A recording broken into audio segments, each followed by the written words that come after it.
Muy buenas tardes. Les damos la bienvenida a este seminario de Niños del Milenio, Educación Superior en tiempos de pandemia. Eh, una aproximación cualitativa a las trayectorias educativas de las y los jóvenes de Niños del Milenio en el Perú. Mi nombre es Santiago Cueto. Un par de palabras sobre Niños del Milenio. Niños del Milenio es un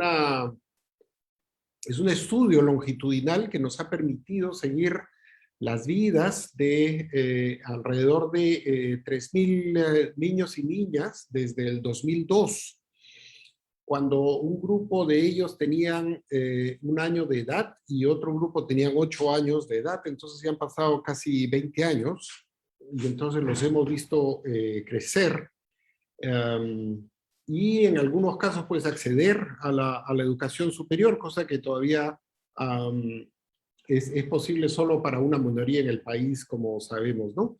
Y a pesar de los grandes esfuerzos, digamos, que han hecho muchos para llegar a la educación superior, han tenido que enfrentar pues la pandemia, ¿no? Que les ha puesto un reto adicional. Entonces el año pasado nos pareció que era un momento interesante para entender cómo es que los jóvenes en algunos casos lograban vencer estas dificultades, adaptarse a la situación, en otros casos no. Y esto como resultado de una serie de entrevistas, conversaciones, que tuvo nuestra investigadora cualitativa Vanessa Rojas, a quien ven aquí en el panel, que también conoce a los participantes desde que eran muy pequeños, ¿no? Entonces ella nos va a contar un estudio que nos ha parecido que, desde que lo planteó Vanessa, que tenía la máxima relevancia, digamos, en fin, para estos jóvenes, pero también para el desarrollo de la educación superior, ¿no? Y tenemos el gran gusto de contar en este panel con dos especialistas en la materia, sin duda. Tenemos a Jorge Mori, que es el director general de Educación Superior Universitaria del Ministerio de Educación, y a quien agradezco especialmente, que ustedes lo están viendo ahí con la corbata, porque está participando en el debate en el Congreso. Entonces, mil gracias, Jorge. Yo creo que con tu participación vamos a tener una visión desde el sector, ¿no? Desde el ministerio. Y tenemos, por supuesto, también a Manuel Bello, que es muy conocido. Manuel es psicólogo, con un doctorado, y tiene en su notable hoja de vida el honor, el gusto, en fin, el privilegio de haber fundado un colegio alternativo, José Antonio Encinas, pero también la Facultad de Educación de la Universidad Peruana Cayetano Heredia, donde fue decano varios años. Actualmente es miembro del Consejo Nacional de Educación. Entonces Manuel conoce mucho sobre el tema educativo, sin duda, y sobre educación superior en particular, ¿no? Pero ellos van a comentar después. Vamos a empezar con Vanessa Rojas. Vanessa es antropóloga, con una maestría en Ciencias Políticas por la Pontificia Universidad Católica del Perú, y está dándole duro ahora al doctorado, y esperamos que lo va a conseguir en todos los plazos y con todos los honores que, por supuesto, le reconocemos también a Vanessa. Ella es investigadora de grade, igual que yo, y va a empezar la presentación. Antes de iniciar, quería agradecer en especial a los que hacen posible, digamos, este tipo de eventos, que es la Fundación ODF, Old Dart, que nos ha permitido hacer el estudio y esta presentación, y también a la cooperación británica, la Agencia de Cooperación Internacional EFCDO, que ha apoyado en gran parte el estudio de Niños del Milenio a lo largo de estos 20 años. Entonces, yo termino aquí. La dinámica es que Vanessa va a empezar con una presentación le ruego a los participantes que vayan escribiendo preguntas en el chat, porque va a haber tiempo para el diálogo. Entonces, Vanessa va a iniciar, decía, y luego vamos a tener los comentarios de Jorge y de Manuel para luego conversar entre todos. Entonces, te paso el micrófono, Vanessa, y mil gracias a ti, a Manuel y a Jorge por acompañarnos esta tarde. Gracias, Santiago, y gracias nuevamente a Jorge y a Manuel, que en este día de confianza han decidido estar acá dando otro voto de confianza. Déjame compartir pantalla a ver si todo va en orden. ¿Ahí se ve? ¿Sí? Se ve. Ya. Bueno, el estudio, como mencionaba Santiago, es Educación Superior en Tiempos de Pandemia y es un estudio de aproximación cualitativa que es parte del componente cualitativo longitudinal del estudio de Niños del Milenio, ¿no? Pero antes de empezar a contarles en detalle el estudio, dos datitos de contexto, ¿no?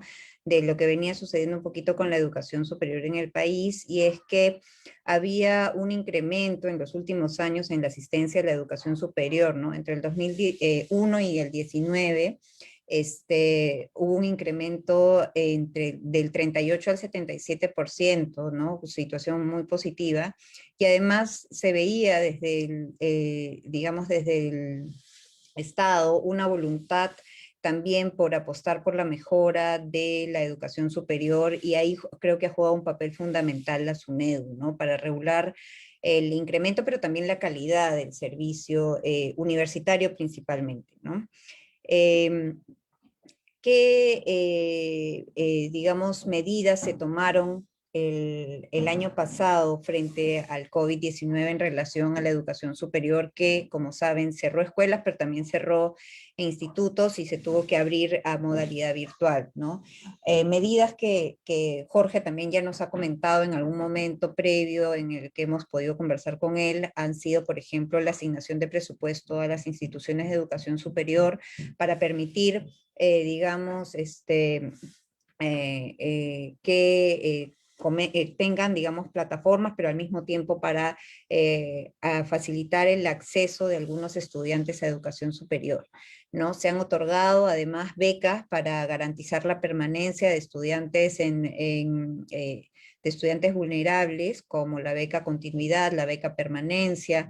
Se han ampliado plazos y, en fin, ha habido una respuesta rápida desde el Ministerio de Educación. Se modificó la ley universitaria, ¿no? Ampliando la modalidad de servicio educativo universitario, o sea, la educación a distancia entra ya formalmente como una modalidad legal, digamos, ¿no? O, digamos, formal.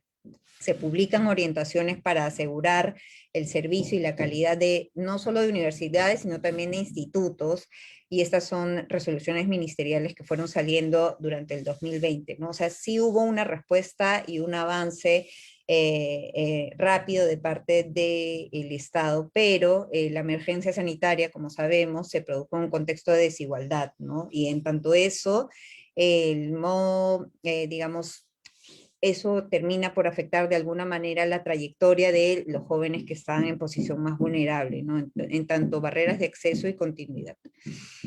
¿Qué preguntas de investigación nosotros tenemos, ¿no?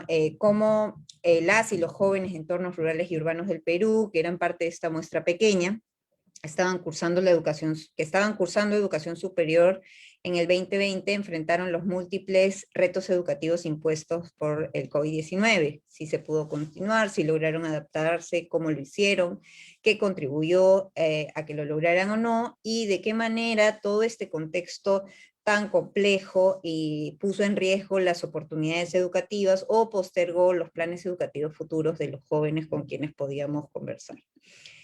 La muestra de este estudio es una muestra que en realidad es una pequeña submuestra del estudio cualitativo longitudinal que convoca a jóvenes, ahora jóvenes, de diferentes partes del país, ¿no? De Rioja, de Villa María del Triunfo, de Andahuaylas y de Juliaca. En este estudio específico solo se trabajó con la corte menor, es decir, con chicos y chicas que vivían en estos 4 lugares, pero en que tenían entre 18 y 19 años. Logramos contactar a 21 porque en total eran 25, pero solo logramos contactar 21 telefónicamente, los otros no pudimos contactarlos, y los 21 que contactamos aceptaron participar de estas entrevistas que realizamos telefónicamente. De estos, tenemos que 13 habían logrado transitar a la educación superior y 8 no lo habían logrado hacer hasta la fecha. Entonces, los resultados que voy a presentar a continuación son en base a estas, digamos, entrevistas que se lograron hacer en el año pasado en confinamiento y vía telefónica o vía WhatsApp, llamadas de internet, me refiero, y tiene dos partes, ¿no? Un análisis que resume un resumen de lo que fue común a muchos, pero también una parte el estudio presenta dos estudios de casos bien interesantes que luego les voy a contar brevemente, ¿no? Antes de ir propiamente a los resultados cualitativos, es importante mencionar que el año pasado también se realizó un recojo de información cuantitativo, es decir, a través de encuestas, que mostraba resultados sobre cómo estaba afectando la educación superior por el COVID, ¿no? Y de esos tuvimos que el 82% de la muestra de la corte menor general más grande de niños del milenio estaba asistiendo a algún tipo de educación formal para diciembre del año pasado. Se observa un mayor efecto en la matrícula en la población más pobre que en la menos pobre, ¿no? Si hubo alguien afectado, era aquella población más pobre, ¿no? Aunque la mayoría, digamos que de las mujeres pudo continuar en comparación a los pares hombres, es importante destacar que las mujeres en general tenían un uso del tiempo más relacionado a actividades del hogar y cuidado que no tenían los pares hombres, ¿no? Con lo cual, digamos, las trayectorias de las mujeres estaban pasando por retos diferentes, distintos a los de sus pares varones. Entonces, en relación ya a los resultados y a las percepciones que fuimos encontrando en el estudio, lo que tenemos es que las barreras de acceso a la educación superior estaban relacionadas a cuestiones que ya se ha venido hablando bastante, ¿no? Que los jóvenes mismos identificaban: los costos del servicio internet, la mala señal que podían tener, sobre todo aquellos que vivían en zonas rurales, la falta de dispositivos digitales de los jóvenes que tampoco no tenían más acceso que algunos tenían solo acceso a celular, otros no tenían ningún tipo de acceso, y el pago de las mensualidades. En muchos casos el pago de las mensualidades no fue mencionado como un problema, pero lo que sí, digamos, salió con más, creo que constancia o que fue común a todos, fue el acceso al internet y a los dispositivos para poder acceder a ellos, ¿no? Era, sobre todo los jóvenes y las jóvenes de las zonas rurales fueron quienes más mencionaron eso como un reto para su educación en el 2020. Y por eso es que en esas zonas el apoyo estatal fue fundamental para muchos de ellos, sobre todo para los que están, bueno, principalmente para los que estudian en educación pública, ¿no? Y ahí yo les pongo la cita de un caso de un chico, Héctor, que estudia en una comunidad, bueno, él es de una comunidad rural andina, pero estudiaba en la ciudad. Y lo que pasó fue que cuando la cuarentena empieza, él se muda nuevamente a la casa de sus papás en la comunidad que estaba, digamos, a su comunidad de origen. Y ahí mismo no tenía el acceso a internet, no era tan fuerte, y al mismo tiempo no tenía su celular, pero su celular no tenía un plan. Entonces consumía sus datos muy rápido y finalmente él mismo señala, ¿no? Con el celular podía avanzar, pero no tenía el dinero para recargas, entonces finalmente no pude entrar a clases casi una semana, ¿no? Pero luego él señala que justamente cierran las clases o hay como un paréntesis de 20 días donde se toman decisiones administrativas y la universidad les da la solución de entregar computadoras y chips para que ellos puedan acceder, ¿no? Y esto es algo que también se menciona en la zona rural la Amazonía, ¿no? Donde también algunos estudiantes tuvieron esto y también tuvieron acceso a becas, y lo cual fue muy importante porque si bien no tuvieron el acceso a la beca rápidamente, sino cuando ya se estaban levantando las restricciones, vino en un momento crítico porque justamente las familias ya estaban comenzando a sentir la pegada de la crisis económica, que en el caso de las familias rurales tenía que ver con pérdidas en términos económicos de cosechas, por ejemplo, y de dinero, ¿no? Endeudamientos que estaban comenzando a asumir. En términos de la adaptación a la educación remota de emergencia, es importante mencionar que a los estudiantes rurales quizás les costó un poco más adaptarse a ella por una falta de conocimiento, ¿no? Todos señalan que no tenían tanta familiaridad con el uso de estas plataformas, con el uso de los dispositivos mismos digitales, y que esto fue algo que al principio les costó, pero que no obstante ellos lo ven como muy positivo, porque finalmente sentían que estaban adquiriendo una habilidad forzosa, pero que finalmente era algo que les iba a servir para su desempeño profesional futuro, ¿no? Pero bueno, el tema del poco acceso a la tecnología sí era un poco complicado para algunos, ¿no? El rápido proceso de adaptación, porque para muchos fue como muy rápido, fue abrumador, ¿no? No solo por las cosas que tenían que hacer, sino porque sentían que no había necesariamente coincidencia entre las demandas desde la institución educativa con su vida familiar o laboral que en ese momento tenían que asumir, ¿no?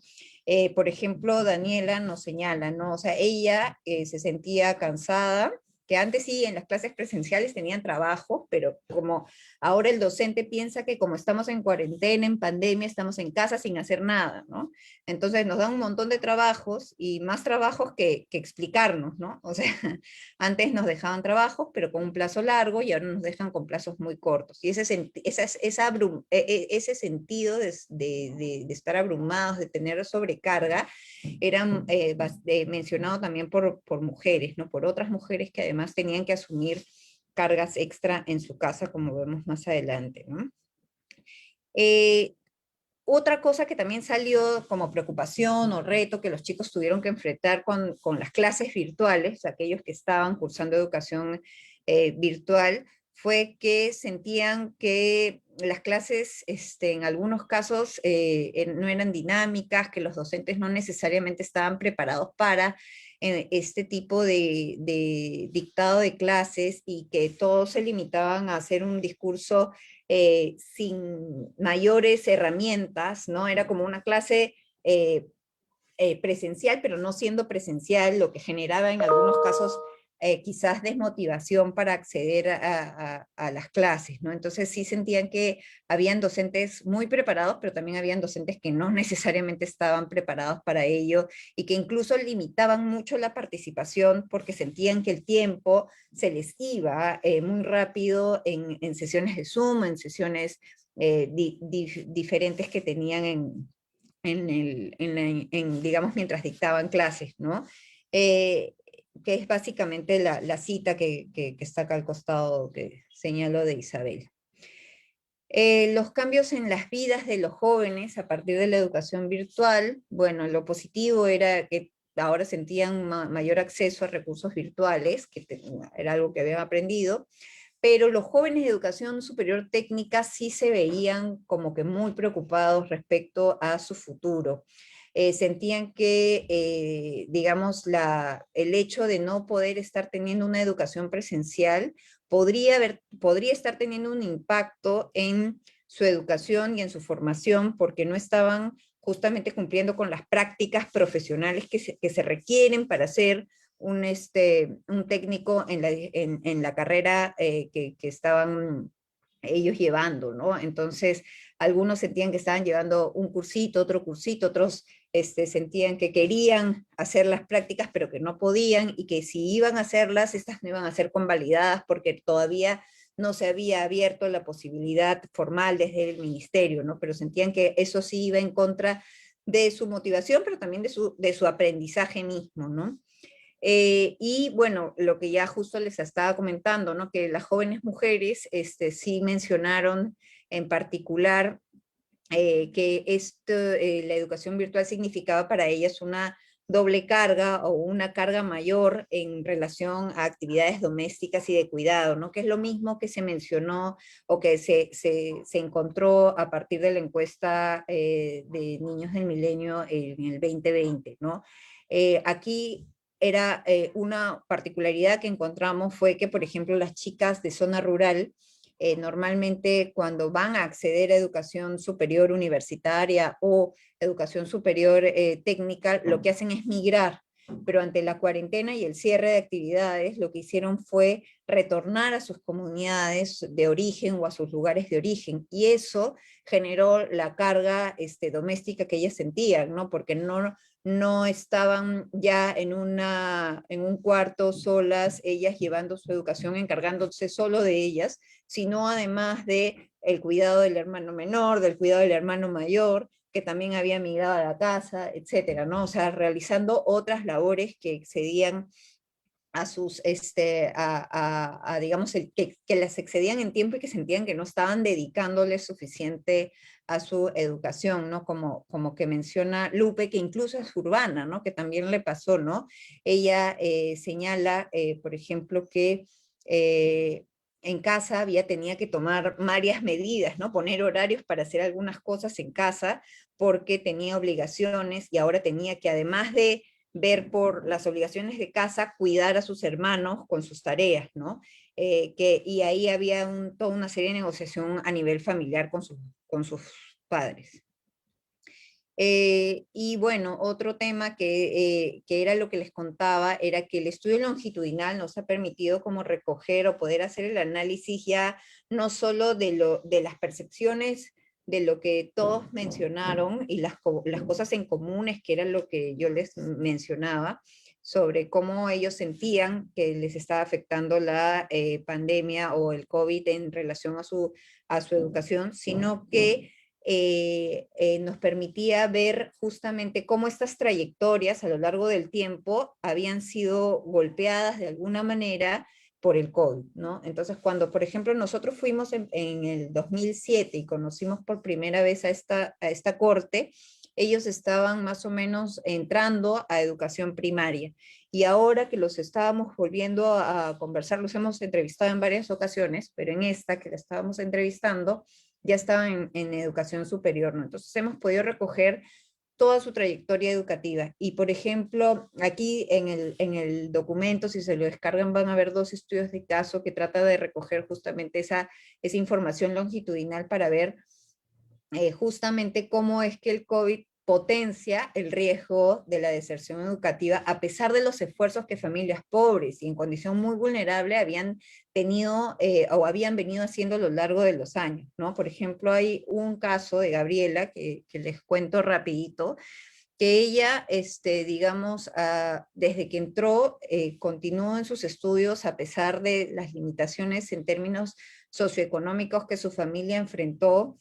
Han enfrentado el fallecimiento de la madre, luego deudas en la familia y luego el fallecimiento posterior del padre, y todos, digamos, toda la familia se ha venido acomodando para asegurar que Gabriela y los hermanos alrededor de Gabriela, porque son varios hijos, son como 8 o 7, pudieran continuar su educación, ¿no? Entonces han invertido en lograr que Gabriela concluya su educación básica, y luego han invertido en que Gabriela llegue a que migre y que se inscribe en un instituto de educación superior y todo, pero ya cuando llega el COVID, ya la crisis es tal, de tal magnitud, y ya digamos, todas las variables se juntan, que Gabriela se ve en la necesidad de simplemente poner en pausa sus estudios porque tiene que contribuir con la economía familiar para hacerse cargo de los hermanos menores. Y a ella le faltan 2 o 3 ciclos para terminar la carrera, ¿no? Entonces es como bien fuerte lo que ella señalaba con respecto a cómo veía que de pronto estaba poniendo en pausa, que quería terminar, pero también al mismo tiempo sabía que no necesariamente iba a ser tan fácil retomar, ¿no?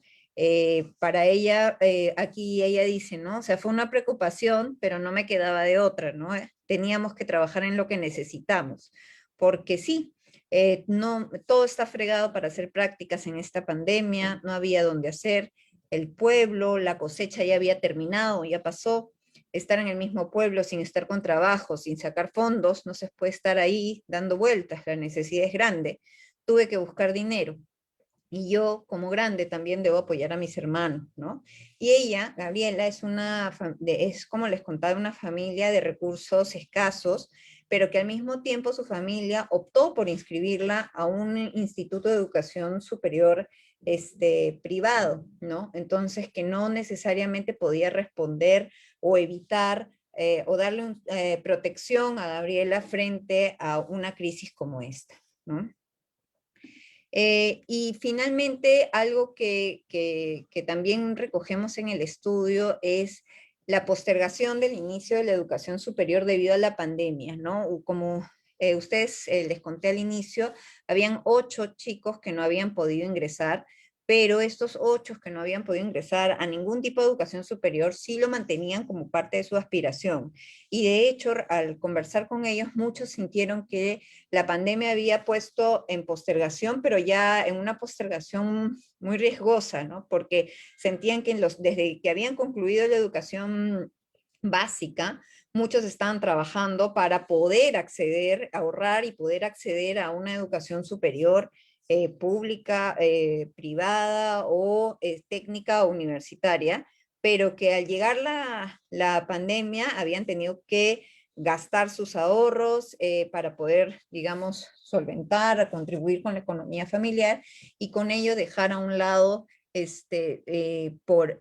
digamos, el plan que tenían de ingreso a la educación superior, ¿no? Y eso suponía volver a empezar de cero.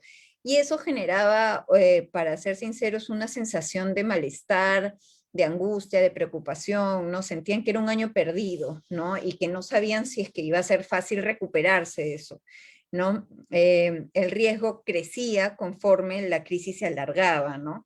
Y a pesar de que mantenían esta ilusión, por decirlo de alguna manera, de llegar y ser profesionales, sí sabían claramente, creo, que sus expectativas habían bajado, ¿no? O sea, que era cada vez más difícil poder pensarse como profesionales en un contexto como el que estábamos, ¿no?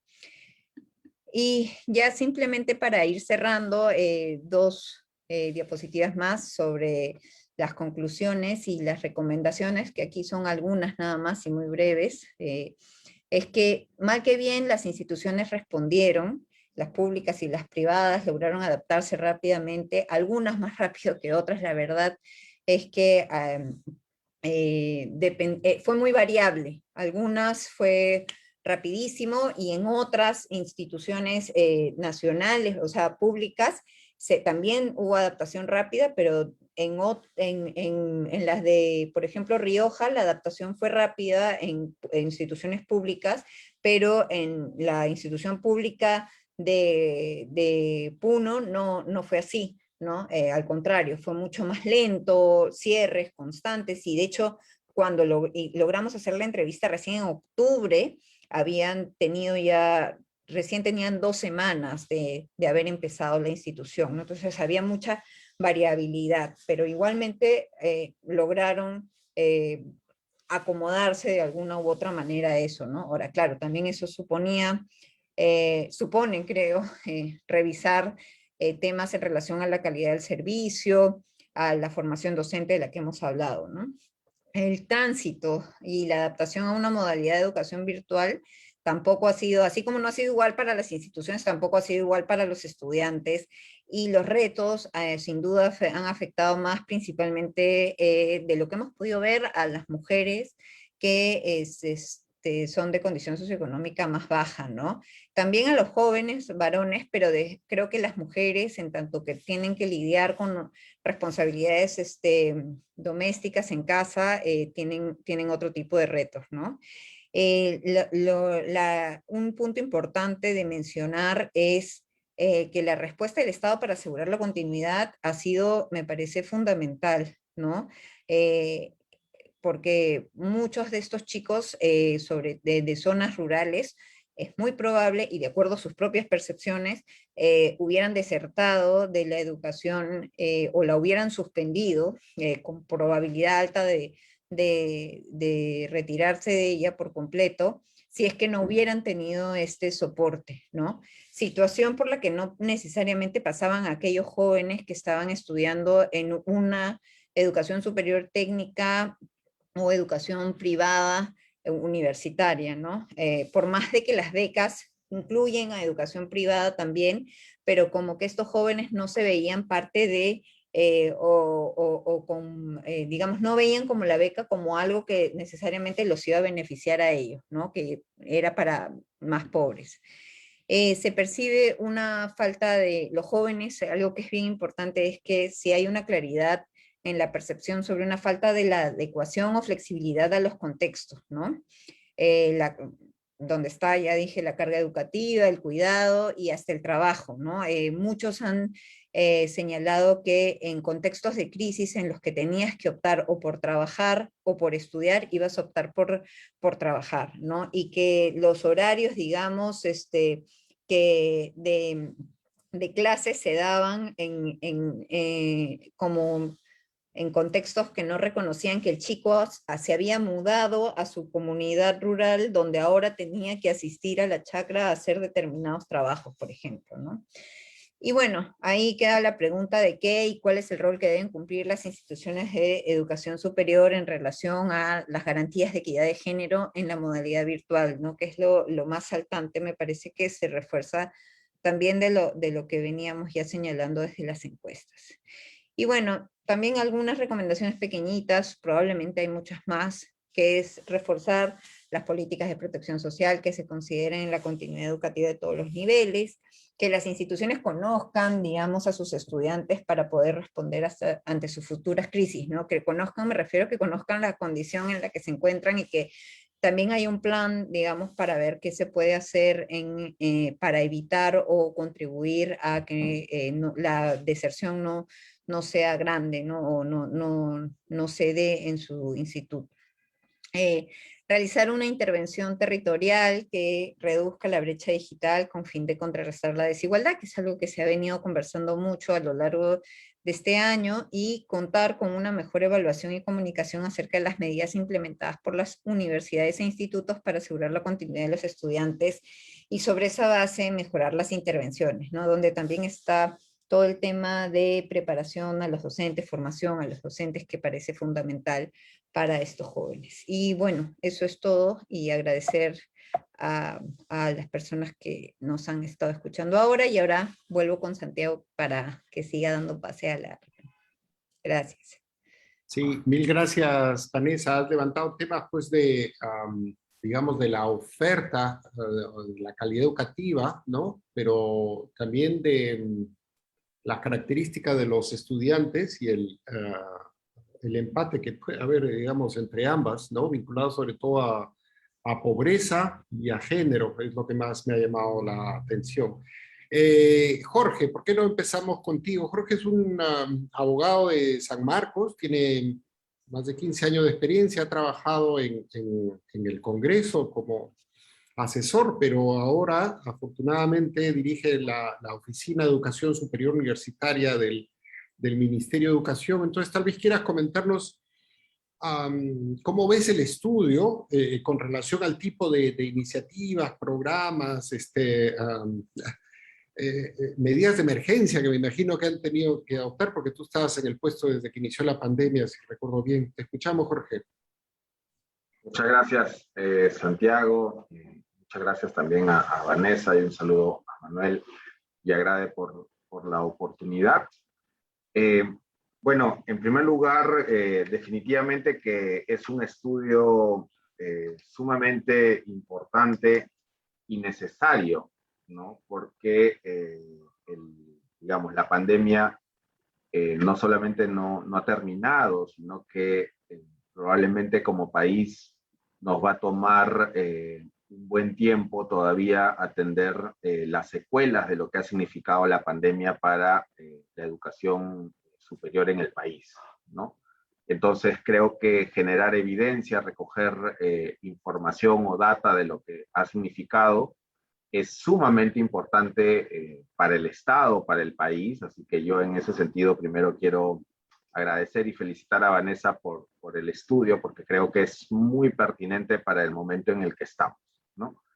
Yo quisiera, en primer lugar, señalar cuáles, digamos, han sido, a partir de la lectura del estudio, para poder ir complementando y mirando las conclusiones y recomendaciones, cuál fue la mirada desde el Estado cuando se dio toda esta situación, ¿no? En primer lugar, estábamos en marzo del 2020, la universidad, o en todo caso el sistema universitario, estaba culminando el proceso de licenciamiento, ¿no? Estábamos culminando todo este proceso de reforma universitaria, y eso creo que es muy importante señalarlo porque el sistema universitario venía de un proceso de maduración, ¿no? Y de mejora de las condiciones básicas de calidad, ¿no? Entonces, una primera idea que me gustaría contribuir es en qué momento nos agarró la pandemia, en marzo del 2020, ¿no? Y nos daba en un proceso de, justamente, un proceso de reforma universitaria que había empezado el 2014. Y el 2014 se creó la SUNEDU, que ha sido, digamos, un actor, un protagonista de este proceso. Y por otro lado, le dio la rectoría al Ministerio de Educación, ¿no? Porque, como bien lo ha señalado Vanessa, muchas de las acciones, ya sea la entrega de los chips, el financiamiento, las becas, la capacitación docente y todas las acciones han salido desde el Ministerio de Educación. Entonces, es importante también señalar que cuando la pandemia llega, así como había un proceso de licenciamiento culminando, teníamos un Ministerio de Educación ahora con capacidades institucionales construidas, ¿no? Durante un proceso que definitivamente permitió que el Estado pudiera reaccionar muy rápido, ¿no? Entonces, más allá de gestiones, me gustaría un poco hablar desde cómo el Estado se encontraba en educación universitaria, al menos que es la dirección que yo tengo, al momento en que nos ocurre esta pandemia, ¿no? Entonces, esos dos elementos, tanto la culminación del proceso de licenciamiento como las capacidades que había construido el Ministerio de Educación, que son bastante nuevas para el sistema universitario, marcaron mucho la capacidad que tuvimos en ese momento de reaccionar. Una segunda idea que me gustaría compartirles es que la preocupación central que nosotros, o que desde el Estado, desde el Ministerio de Educación se tuvo al momento que se da el inicio de la pandemia, fue justamente el tema de la interrupción de estudios, ¿no? Porque no nos gusta hablar de deserción cuando hablamos justamente de estos jóvenes, ¿no? Preferimos utilizar el término de interrupción de estudios, ¿no? Porque también consideramos que muchas veces lo que ocurre es que estos chicos o los estudiantes interrumpen sus estudios, pero posteriormente, de acuerdo a los estudios que estamos haciendo, también tienen posibilidades de regresar, ¿no? Entonces, en ese momento estábamos con el ministro y evidentemente lo que pusimos todo el foco y toda la energía del Estado fue en evitar contener la interrupción de estudios y que todas las universidades iniciaran las clases de manera remota, ¿no? Y bueno, y Vanessa creo que lo describe bastante bien en el estudio con respecto a todo este conjunto de acciones desde el lado de la normativa, ¿no? Se generó todo un marco normativo para la educación remota de emergencia, que es, digamos, el marco normativo que tenemos para el 2020 y 2021, ¿no? Este cambio de switch muy rápido de lo presencial a lo remoto, pero de la misma forma, y creo que también eso es algo que tendríamos que mirar en el estudio, es que se creó la normativa para la educación remota de emergencia y a la vez se modificó la ley universitaria para la educación semipresencial y virtual de manera permanente, pero son dos aspectos diferentes, ¿no? Una es la educación remota de emergencia que tiene su propia normativa en este momento, y otra es la normativa para la educación semipresencial con condiciones de calidad que la SUNEDU licencia de manera permanente, ¿no? Y lo que nosotros tenemos para el 2020 y 2021 justamente es esta modalidad de educación remota de emergencia, ¿no? Entonces, las acciones que, bueno, que ya Vanessa lo ha señalado, vinculado al tema digamos, de la conectividad, vinculado al tema de las becas, todo estuvo, digamos, enfocado a este indicador macro de querer decir hay que contener la interrupción de estudios, ¿no? Nosotros tenemos un sistema de información que justamente nos ha permitido medir cómo ha venido evolucionando la interrupción de estudios, ¿no? La última data que esperamos ya tener la lista pronto para el 2021-1. Pero en el caso del 2022, la tasa de interrupción está en torno al 16%, ¿no? Entonces, si consideramos que la tasa de interrupción del sistema universitario estaba en un 12%, vemos que la diferencia es fundamentalmente hasta el 2022 de un 4% en general del sistema, ¿no? Entonces, y en el caso de la universidad pública, prácticamente la tasa se mantuvo en los ratios históricos en torno al 10%, ¿no? Lo que se vio en el pico fue sobre todo en la privada. Pero estos son números macro que, claro, orientan la proyección del Estado, orientan cómo desde el Estado tenemos que priorizar indicadores, pero por otro lado ya tenemos que ir cada vez acercándonos más a saber qué cosa ha pasado en la escuela, ¿no? Entonces, un primer set de indicadores lo vinculamos con todo el tema de interrupción de estudios, pero ya, digamos, mirando mucho más en detalle lo que ha pasado y yo vinculo el estudio justamente que nos presenta Vanessa como ese conjunto de estudios que nos permiten ya ir acercándonos cada vez más a lo que ha pasado en la educación superior universitaria y las consecuencias y en las secuelas que vamos a tener que atender. Es que definitivamente todos los aspectos con el impacto pedagógico, ¿no? La adaptación que les ha costado, o sea, definitivamente ha sido bastante duro, digamos, todo este proceso de adaptación, tanto desde el lado del docente como del estudiante. Creemos que definitivamente la aproximación cualitativa que nos trae el día de hoy Vanessa complementa mucho los estudios que también se están haciendo del Ministerio de Educación y que próximamente vamos a publicar. Creo que es un excelente momento, digamos, como para poder ir mirando para lo que se viene, ¿no?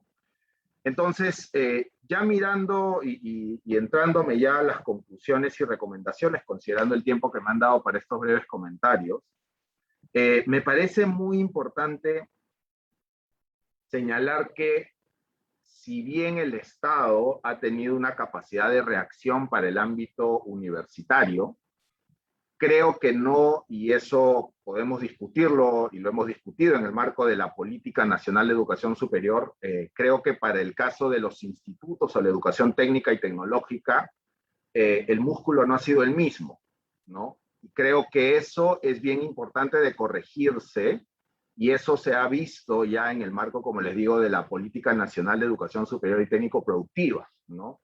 Podemos señalar que el licenciamiento universitario ya concluyó en una primera etapa, sin embargo el licenciamiento de institutos es algo que todavía, digamos, tiene varias tareas pendientes, ¿no? Entonces, creo que como Estado, el propio estudio nos demuestra, al momento de ver cómo los estudiantes, los jóvenes hablan del ámbito universitario, cómo el Estado reaccionó, de cómo reaccionaron o cómo las dificultades que tuvieron los estudiantes de institutos probablemente han sido mayores, también por la naturaleza propia de sus estudios, ¿no?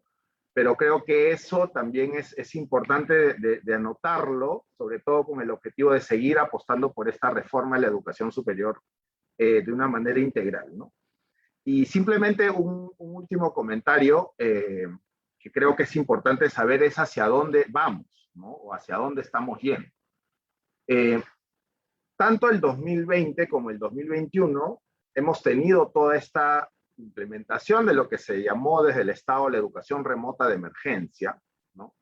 Y creo que el 2022, como ya lo hemos anunciado, estamos trabajando todo lo que va a requerir la semipresencialidad, porque vamos a pasar de esta educación remota bajo un esquema como el que hemos tenido hacia una modalidad semipresencial, porque hay carreras, ¿no? Sobre todo aquellas vinculadas a ciencias de la salud, aquellas que tienen un mayor nivel de práctico de campo, que requieren con urgencia una mayor presencia. Entonces yo creo que el 2022 vamos a seguir en un esquema, digamos, donde ya la educación híbrida se mantenga, ¿no? O sea, ya el 2022 definitivamente tenemos que pasar a un esquema donde se permita cubrir muchas de las secuelas que nos está dejando esta educación remota de emergencia, ¿no? Y por otro lado, creo que también es importante decirlo, ¿no? Así como tenemos muchas secuelas que vamos a tener que atender de estos 2 años de una educación remota de emergencia, creo que también luego de 2020, 2021, haber tenido una educación remota de emergencia, donde el Estado ha invertido más de 500 millones de soles en implementar esta educación remota de emergencia para las universidades, el 2022 la inversión probablemente va a continuar para ahora esta semipresencialidad y esta educación híbrida y poder atender muchas de las cosas que Vanessa ha muy bien descrito en el estudio. Creo que después de 3 años, probablemente el 2023, las instituciones y los jóvenes no van a querer volver al 2019, ¿no? Porque ha pasado un fenómeno muy interesante cuando hablas con los jóvenes, y es que los jóvenes se han vuelto también mucho más conscientes del valor del tiempo, y eso pasa mucho también con jóvenes de algunas carreras en específico, que cuando conversamos con ellos, cuando tenemos un diálogo con ellos, o en talleres o en reuniones, señalan que también para ellos todo esto ha significado un cambio y que el 2023, en caso todo termine, no van a querer volver a la presencialidad del 2019, ¿no? Entonces eso también en materia regulatoria para la educación superior plantea muchos retos que se van a tener que seguir atendiendo. Aquí en esta parte del diálogo concluyo para poder seguir dialogando y nuevamente agradeciéndole a Vanessa por tan importante aporte a las políticas públicas. Gracias. Mil gracias, Jorge. En primer lugar, por tu franqueza sobre lo que se pudo y no se pudo hacer en universidades versus institutos. De hecho, había una pregunta sobre esa diferencia. Tal vez la quieras tomar después, Vanessa, cuando hagas comentarios. Y estas últimas reflexiones sobre, no sé, la educación superior del futuro, vamos a decir, o la educación superior post-pandemia, para no ser tan dramático, no sé. Manuel, pasamos contigo. Tú has tenido experiencia, por supuesto, en educación básica, en educación superior, de primera mano. Ahora estás en el Consejo Nacional de Educación, tratando, por supuesto, de mover este instrumento que creo que todos los que trabajamos deberíamos conocer y utilizar, que es el Proyecto Educativo Nacional. ¿Cómo ves el tipo de retos que se han planteado a partir del estudio? Y en fin, la situación de inequidad que refleja, que yo creo que te es muy cercana al corazón, ¿no? Así es. Buenas tardes a todos y todas. Primero, bueno, una aclaración. Yo en esta ocasión participo, por supuesto, y no debería ser necesario explicitarlo a título personal, y mis opiniones son estrictamente las mías y no las del Consejo Nacional de Educación, ¿no? Agradezco a Grade, a Niños del Milenio, que siempre nos trae gratas sorpresas, y esta vez por intermedio de Vanessa Rojas, mi felicitación por este estudio cualitativo que profundiza en las percepciones de los jóvenes de 18 y 19 años, de la muestra más joven del proyecto longitudinal, sobre cómo sus trayectorias y aspiraciones en educación superior se han visto afectadas por la crisis de la pandemia del COVID-19. La lectura de este documento, la verdad, me ha motivado mucho y me ha animado a hacer un ejercicio de reflexión recuperando un concepto que estuvo a la base de una investigación cualitativa internacional en la que participamos con Verónica Villarán en los primeros años de este siglo, y que este concepto pone en el centro de la atención a los estudiantes, ¿no? Que creo que también es lo que hace Niños del Milenio, por supuesto, y Vanessa en su estudio. Espero no decepcionar a Vanessa y a Santiago con este comentario un poco peculiar. El informe es muy rico y puede ser comentado desde muchas entradas y desde claves diferentes, pero en el corto tiempo disponible lo voy a revisar teniendo presente el concepto de condiciones de educabilidad. Concepto adoptado hace algunos años por Juan Carlos Tedesco y sus colegas en el IPE de Buenos Aires. De manera breve y simple, podríamos decir que las condiciones de educabilidad se pueden entender como un equilibrio o adecuación entre las características del sujeto estudiante, su familia y su contexto, por un lado, y las características del servicio educativo en cuanto a calidad y pertinencia, entre otras características. Se trata, pues, de un concepto relacional, que considera ambos elementos de la relación, el sujeto y el servicio educativo. Las condiciones de educabilidad, hay que decirlo, son tanto objetivas como subjetivas. Un ejemplo de condiciones de educabilidad podría ser este, muy sencillo. Cuando un niño de primaria es anémico y solo puede prestar atención continuada durante media hora, y la escuela le propone actividades que demandan concentración durante 1 hora y media o más, tenemos un desequilibrio originado en las características del niño en este caso.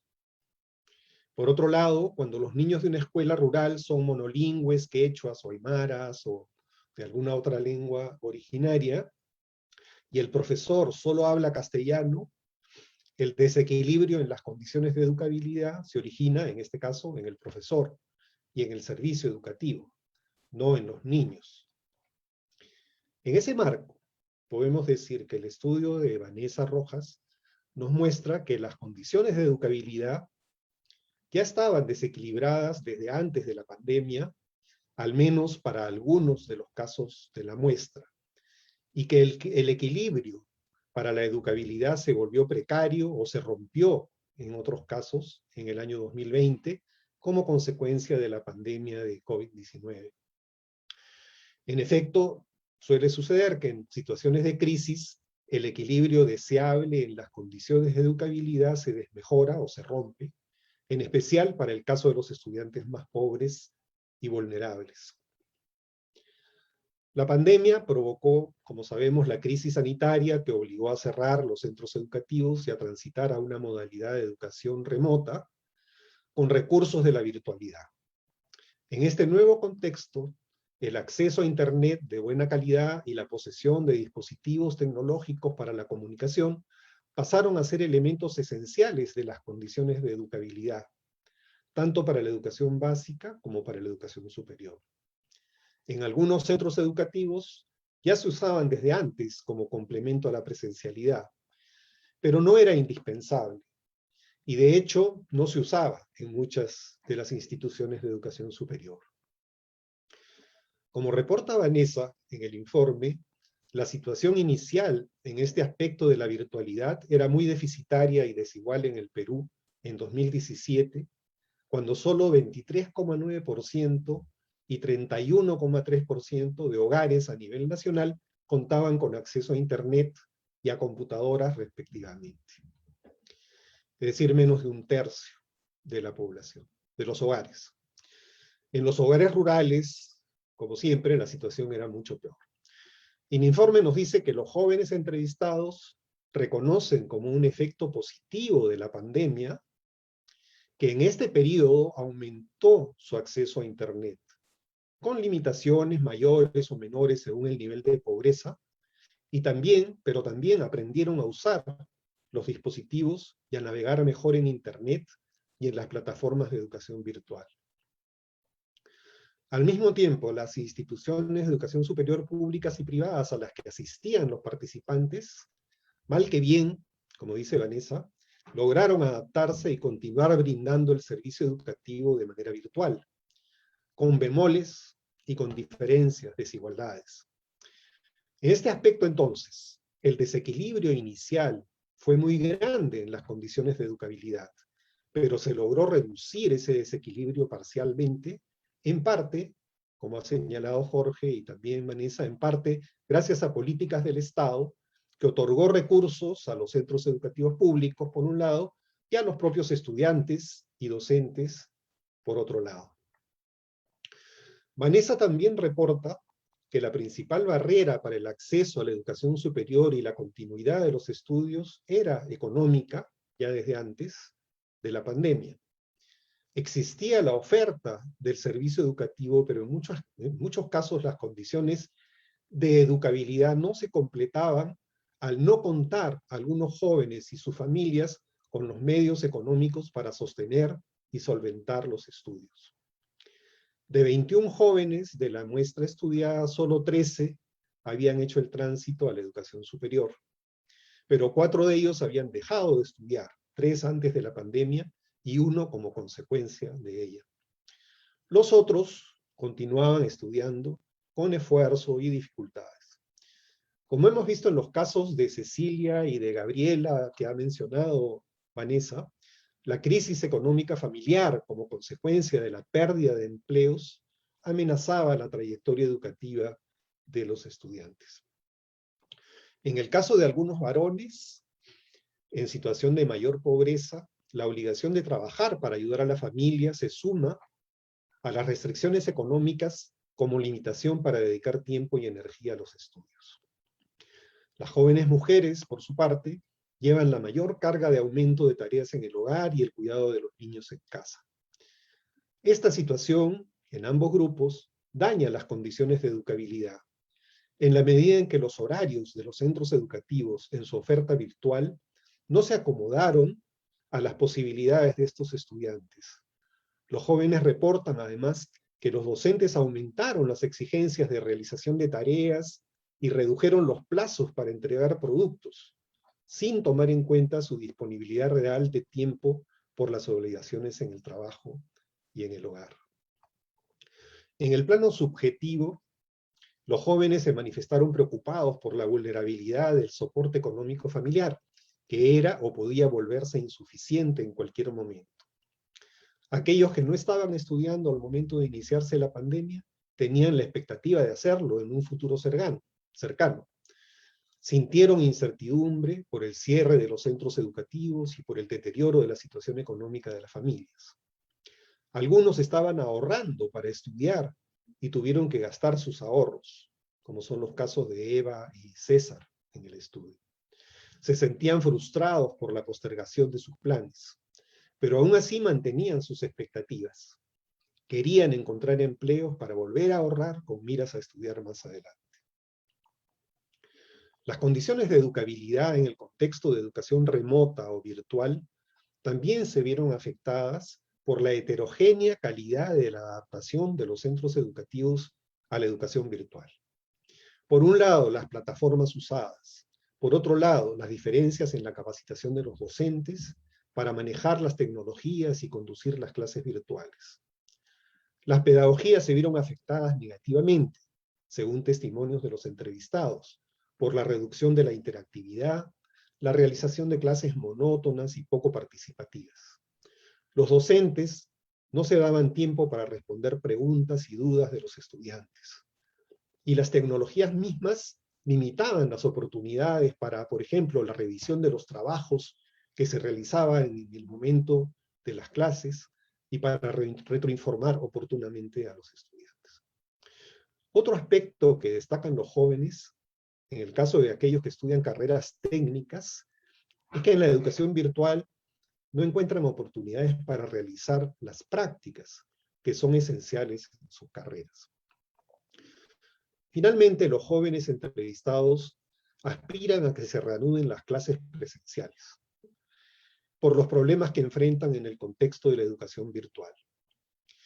Las jóvenes mujeres manifestaron que la presencialidad les permitiría volver a las ciudades donde estudiaban, en el caso de las que viven en zonas rurales, o reducir las tareas domésticas por su necesidad de asistir a los centros educativos en determinados horarios y estar, por lo tanto, fuera de los hogares. El informe nos ofrece un conjunto de recomendaciones de políticas sobre la base de las evidencias recogidas. A lo mejor, digo, desde la mirada de las condiciones de educabilidad, se puede contribuir a identificar otras políticas que apunten a establecer o restablecer el necesario equilibrio entre las características de los estudiantes y sus contextos, por un lado, y los servicios educativos, por el otro lado, tomando en cuenta que la modalidad semipresencial o híbrida será la normalidad de ahora en adelante. Para mí, queda como una tarea pendiente el análisis de estas posibles, o digamos, la identificación de estas posibles políticas complementarias o adicionales a las propuestas por Vanessa. Muchas gracias. Mil gracias, Manuel. Muy interesante el concepto de educabilidad planteado a partir de la relación, como bien dices, ¿no?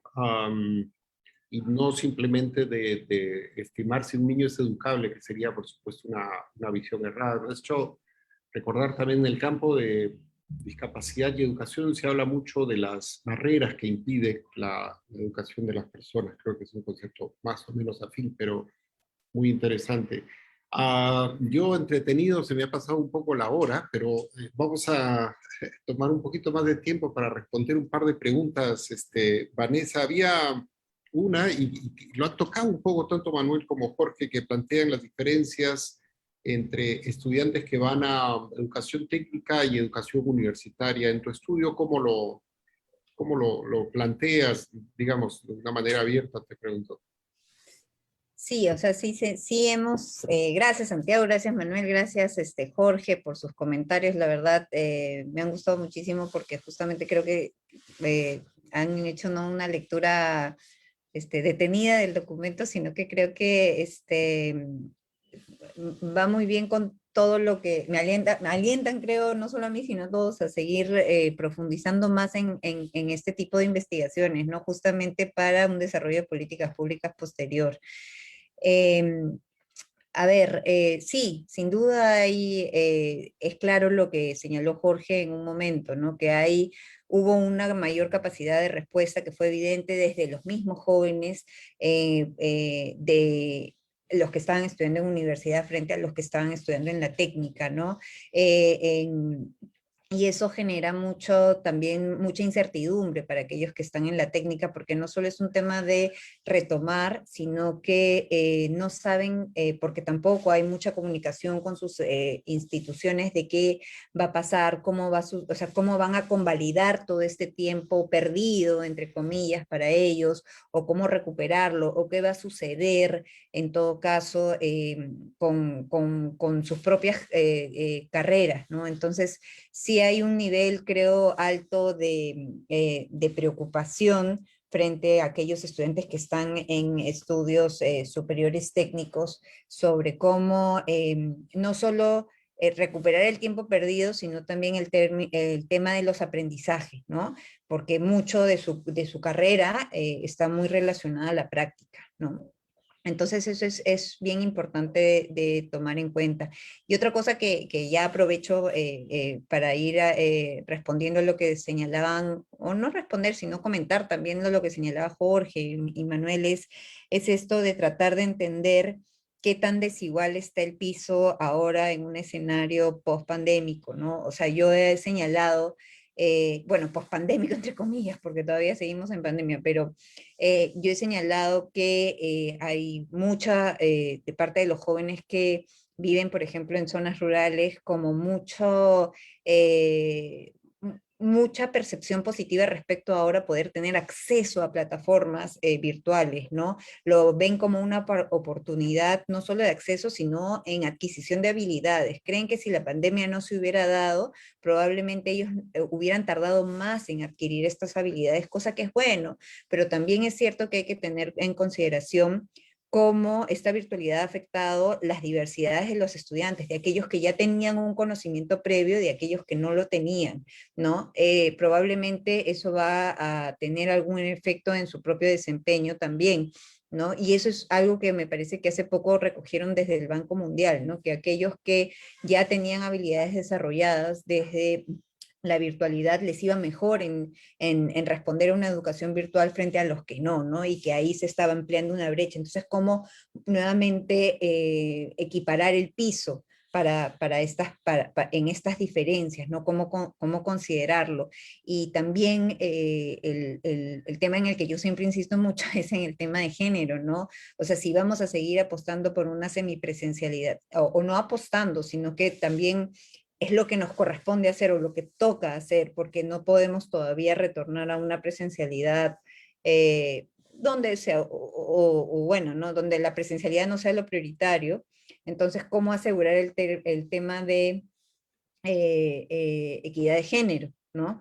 ¿Cómo hacerlo en una sociedad patriarcal como la que estamos? ¿Qué otras cuestiones tenemos que ir trabajando también para superar este tipo de problemas y de brechas que yo creo que ya se venían, o que justamente son las que menciona Manuel, ¿no? O sea, de inequidades con las que ya veníamos en el país, ¿no? Entonces, eso es lo que me sale a partir de lo que hemos estado conversando en estos comentarios y nada, agradecerles también a Jorge por el esfuerzo que creo que se viene haciendo desde el Ministerio de Educación para todo, pero sí es importante insistir en la educación superior técnica, ¿no? Que es donde creo que está todavía, donde hay mucho pan por reganar todavía, ¿no? Y sobre todo en la superior técnica, quizá privada, ¿no? Que es la que a veces no es tan, digamos, los estándares de calidad todavía son muy diversos, ¿no? Y hay que saber cómo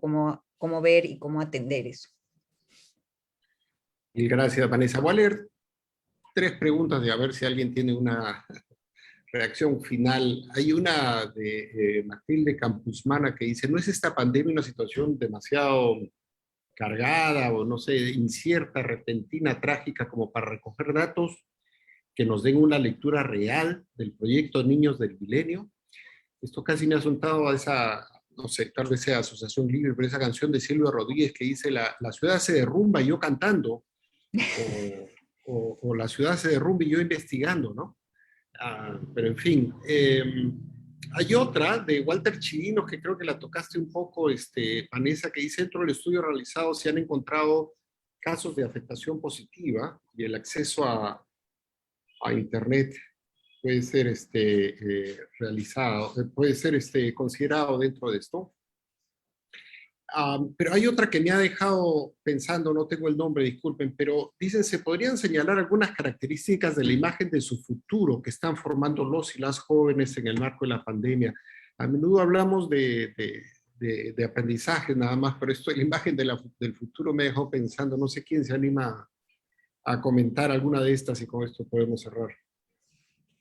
Yo comento la más metodológica, creo que es la de si la pandemia no es una situación trágica, sobrecogedora, digamos, sobre la cual se puede hacer investigación. De hecho, sin duda ha sido muy retador, tanto desde el componente cuantitativo y cualitativo, poder hacer este recojo de información. Sí, no pretendemos que sea una lectura real, porque es un escenario cambiante y retador. De hecho, cuando hemos recogido la información, estamos hablando de octubre del 2020, que es un escenario post primera ola, pero no tenemos información todavía de lo que sucedió en una segunda ola con estos mismos jóvenes, donde probablemente se acrecentaron algunas dificultades y donde incluso esta pandemia puso más tragedia dentro de algunas vidas y es algo que hay que igual recoger porque creo que es importante no para, creo, entender la realidad, o sea, no lo real o lo verdadero, sino para entender cómo este escenario tan particular está justamente poniendo o jalando más las brechas que ya veníamos teniendo en el país, que estábamos tratando de atender, pero que no habíamos logrado ver del todo o atender del todo. Entonces, ¿dónde poner los acentos? Porque, como bien señalaba Jorge hace un momento, el Estado ya ha hecho una inversión grande en educación, pero ahora hay que saber cómo invertir y en qué, ¿no? De qué manera, hay que hilar fino también porque no se puede simplemente modificar todo, ¿no? Entonces, más que una lectura real, creo que es una lectura cambiante que nos aproxima a la realidad de los jóvenes y las jóvenes del país, ¿no? Gracias. Manuel, ¿te animas a alguna reflexión breve final? Sí, me has hecho recordar una frase que atribuyen a Martin Luther King, no sé si corresponde, que más o menos dice así, si supiera que el mundo va a terminar mañana, igual sembraría mi manzana. ¿No? Bueno, y yo quería aprovechar para hacer un comentario y sugerencia respecto del tema de la pedagogía. ¿No? Hay una serie de elementos de información, digamos, en los testimonios y en el documento sobre las características de la pedagogía, pero yo quisiera insistir sobre uno en particular, que es esta característica, este individualismo tan fuerte, digamos, que está presente en la pedagogía, tanto en la educación básica como en la superior, pero más marcada en la educación superior, ¿no? En general, digamos, se trata a los estudiantes como individuos de una manera muy... Y hay muy pocos espacios y oportunidades para el interaprendizaje y la colaboración entre pares, ¿no? Y en el informe yo encontré dos referencias a los pares, ¿no? En un caso, dice, en la adaptación a la virtualidad se apoyaron en los saberes de sus pares, quienes sí conocían un poco más de la tecnología, para entender las diversas plataformas y terminar por adaptarse a su uso, ¿no? Interesante, ¿no? Porque, digamos, ahí se ve que recurren a los pares. Sin embargo, en otro lugar también se dice que los jóvenes sienten que han perdido la interacción entre pares, que les permitía consolidar aprendizajes o aclarar dudas, ¿no? Y quién sabe, digamos, decía como sugerencia, este es un tema a explorar un poco más, ¿no? Con los jóvenes, porque no estaba explícitamente, digamos, entre los temas a explorar o en las preguntas, ¿no? O sea, ¿qué pasaba, digamos, en esa relación con los pares? Lo ideal, por supuesto, sería que en los centros educativos las promociones o los grupos de aula se conformaran como grupos de aprendizaje más o menos solidario, ¿no? De aprendizaje cooperativo, y que frente a una situación tan crítica de emergencia como la que hemos vivido, hayan también respuestas desde ellos mismos, ¿no? Organizándose, agrupándose, ¿no? Eso no se da mucho, ¿no? Pero creo que sería interesante explorarlo y ver qué tanto aparece en estos casos. Muy buen tema, Manuel. Diré en general que hay bastante más investigación sobre temas pedagógicos en básica y prácticamente no hay, me parece, en educación superior. O sea, qué buen tema. Tengo muy buenas fuentes que me dicen que la pregunta que leí es de Estela González. O sea que muchas gracias, Estela. Noten que en el documento está, perdón, en el chat está el link al documento que ya ha sido publicado para que ustedes lo miren, ¿no? Y Jorge, una reflexión final a partir de las preguntas, a partir del diálogo. Sí, gracias, Santiago. Bueno, creo que en la línea de la pregunta con respecto a esta situación de incierta y las consecuencias de la pandemia, yo creo que los funcionarios, o en todo caso el Estado, tiene que tener la capacidad muy rápido de poder, por un lado, reaccionar, ¿no? Y tomar decisiones, que creo que fue lo que se hizo el 2020, ¿no? Para atender esta pandemia. Pero creo que también tenemos que tener la capacidad de evaluar y recoger mucha evidencia sobre las decisiones y los efectos sobre las decisiones que están tomando, ¿no? Porque definitivamente que esta pandemia y el impacto que ha tenido en la educación superior es algo que todavía nos falta recoger más evidencia para saber exactamente todo lo que ha pasado, ¿no? Y en ese sentido, yo me sumo a lo que ha señalado Vanessa en el sentido de que hay que seguir generando este tipo de estudios e investigaciones porque son urgentes para el Estado, ¿no? nosotros, durante la gestión del ministro Benavides, fortalecimos mucho el sistema de información del Ministerio de Educación. Nosotros tenemos ahora un sistema de información a nivel nominal que nos permite justamente mirar cómo están yendo los estudiantes ciclo a ciclo, ¿no? Y eso fue justamente una de las medidas que se tomó a inicios de la pandemia, de fortalecer el sistema de información del Ministerio de Educación, que ya venía de años atrás, pero que desde el 2020 ya tenemos un nivel de precisión que nos permite justamente medir la interrupción de estudios y mirar y aplicar una serie de estudios que en este momento estamos realizando, ¿no? Entonces, en ese sentido creo que es sumamente valioso en este contexto del acercamiento entre la academia y el Estado, justamente para que se puedan muy rápidamente evaluar las acciones, corregir y sobre todo seguir atendiendo a los jóvenes que finalmente necesitan una ayuda rápida y que esta pandemia todavía sus secuelas van a durar algunos años después de que concluya, ¿no? Eso sería por mi parte, Santiago, y muchas gracias por la oportunidad.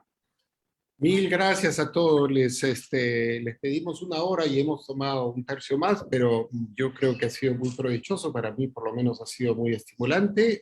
Les agradezco nuevamente a los tres y invito a todas las personas que nos escuchan a descargar el documento, que el link está acá, y a estar atento, a suscribirse a la página web de novedades de Grade, de Niños del Milenio, que pronto seguro tendremos otras novedades. Me despido deseándole salud a todos, por favor. Que estén muy bien. Hasta pronto. Gracias. Gracias. Hasta pronto. Hasta Buenas pronto. tardes. Cuídense. Hasta luego.